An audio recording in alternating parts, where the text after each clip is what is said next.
Delhi liquor scam కేసులో BRS MLC కవితను కష్టాలు వేడటం లేదు. అరెస్ట్ అయి 4 నెలలు గడుస్తున్నా కవితకు ఈ కేసులో బెయిల్ లభించలేదు. దీంతో బెయిల్ కోసం రకరకాల ప్రయత్నాలు చేస్తున్న ఎమ్మెల్సీ కవిత ప్రస్తుతం డిఫాల్ట్ బెయిల్ కోసం పిటిషన్ దాఖలు చేశారు.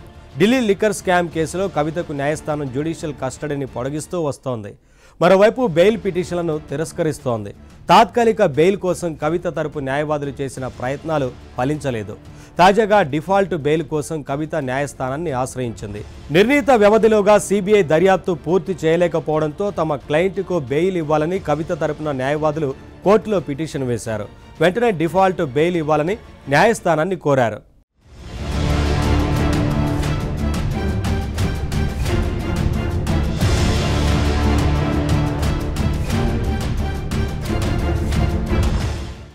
ఏదేమైనా ఒక కేసు దర్యాప్తు పూర్తి చేయడానికి చట్టంలో పలు నిబంధనలు ఉన్నాయి.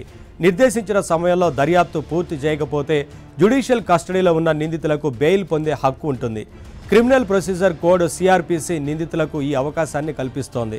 సిఆర్పిసి 167(2) ప్రకారం ఏదైనా ఒక కేసుకు సంబంధించి దర్యాప్తు సంస్థలు నిర్దిష్ట గడువులోగా విచారణ పూర్తి చేసి కోర్టులో ఛార్జ్షీట్ దాఖలు చేయాల్సి ఉంటుంది.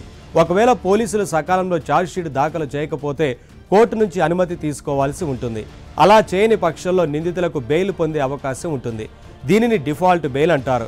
ప్రతి కేసు విషయంలో డిఫాల్ట్ బెయిల్ నిబంధనలు ఒకే విధంగా ఉండవు. నేరాలు, కేసుల తీవ్రత ఆధారంగా గడువు ఉంటుంది.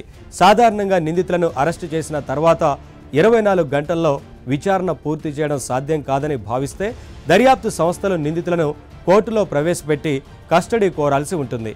నిందితుడిని కోర్టులో ప్రవేశపెట్టిన తర్వాత ఆ వ్యక్తి జ్యుడిషియల్ కస్టడీకి వెళ్ళిపోతాడు.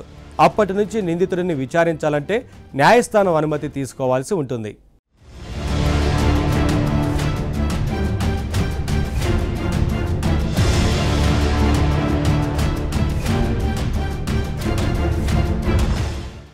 ఏదైనా కేసులో నిందితుడికి కోర్టు విధించిన కస్టడీ గడువు ముగిసినా విచారణ పూర్తి కాకపోతే దర్యాప్తు సంస్థలు కోర్టును మరింత గడువు కోరతాయి.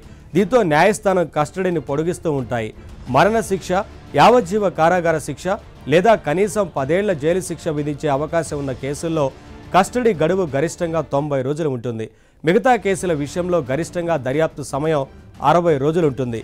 ఈ గడువు పూర్తయినా కూడా కేసు విచారణ పూర్తి కాకపోతే నిందితులు బెయిల్ పొందే చట్టబద్ధమైన హక్కునే డిఫాల్ట్ బెయిల్ అంటారు. కవిత కేసుకు సంబంధించి ఈ గడువు పూర్తవడంతో ఆమె తరపున లాయర్లు డిఫాల్ట్ బెయిల్ పిటిషన్ దాఖలు చేశారు. ఈ బెయిల్ పిటిషన్పై రౌజ్ అవెన్యూ కోర్టు ఎలాంటి నిర్ణయం తీసుకుంటుందనేది వేచి చూడాలి.